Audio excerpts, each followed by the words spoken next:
Bonjour les amis de la sagesse, les amis de la sagesse, les amis de la vérité. Ça fait longtemps, hein? Oui, ça fait longtemps. Donc aujourd'hui, notre capsule philosophique va porter sur la superstructure.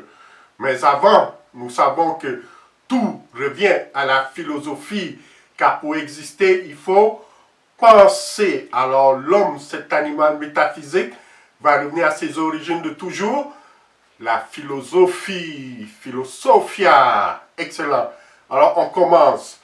Je vous parlais de superstructure, car je me souviens d'un fameux discours de mon recteur d'université de l'UQAM, mon recteur de l'université du Québec à Montréal, m'avait interpellé son discours. Donc en résumé, qu'est-ce qu'il disait dans son discours? Il disait que pour changer la structure, il faut être dedans, il faut rentrer dans la structure. Déjà, il faut être dans la structure, puis là, on peut changer la superstructure. Excellent. Alors, ça m'avait toujours interpellé parce que moi, je ne suis pas content avec la CSST.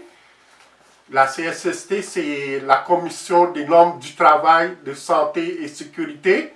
Dans le temps, ça s'appelait la CSST, Santé et Sécurité du Travail, dans les années 2000. Mais ensuite, ils ont changé de nom. Ils sont appelés maintenant la CNESST, qui veut dire les normes, la Commission des normes de l'équité, de la santé et de la sécurité du travail. Donc, c'est ça. Donc, je ne suis pas content avec eux parce que ils ne défendent pas vraiment les employés. Ils défendent surtout les employeurs. Donc, je me souviens déjà, dans le temps que ça s'appelait la CSST, j'ai travaillé pour eux en tant qu'étudiant pendant l'été. Donc, ils étaient déjà très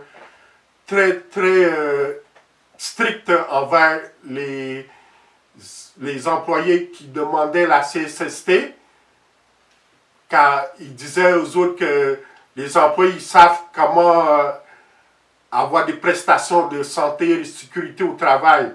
Donc, je faisais partie des employés, puis déjà, eux autres, ils m'expliquaient que ils ont de la misère en tant qu'employés à recevoir des prestations de travail.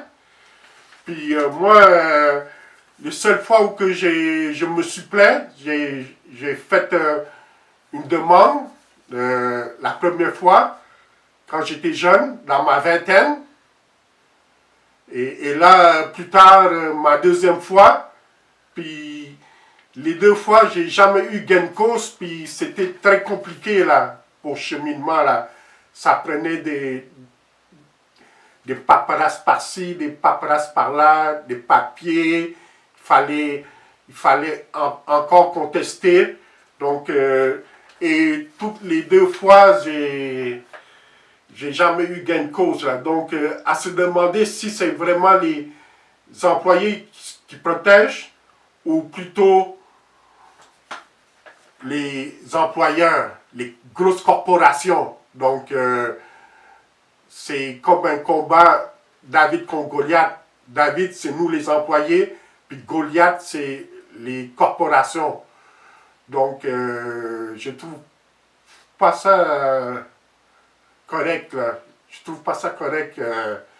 Donc, ils devraient plus défendre les employés, là. Donc, déjà, leur nouveau slogan, là, Commission des normes de l'équité, de la santé et de la sécurité du travail. Donc, il n'y a pas d'équité, là. Le seul équité que tu as, c'est d'avoir tes propres avocats. Donc, et te défendre tout seul parce que aux autres, c'est question d'argent. Les avocats pour le tribunal administratif du Québec Ça va être très difficile de se faire défendre par leurs avocats, là, leurs avocats de la CNESST. Donc, et je sais de quoi je parle, hein, c'est d'expérience. Alors, en résumé, perdez pas votre temps à la CNESST parce qu'ils ne sont pas là pour aider les employés. Ils sont là pour protéger les employeurs. Excellent. Donc, je vous remercie pour votre écoute.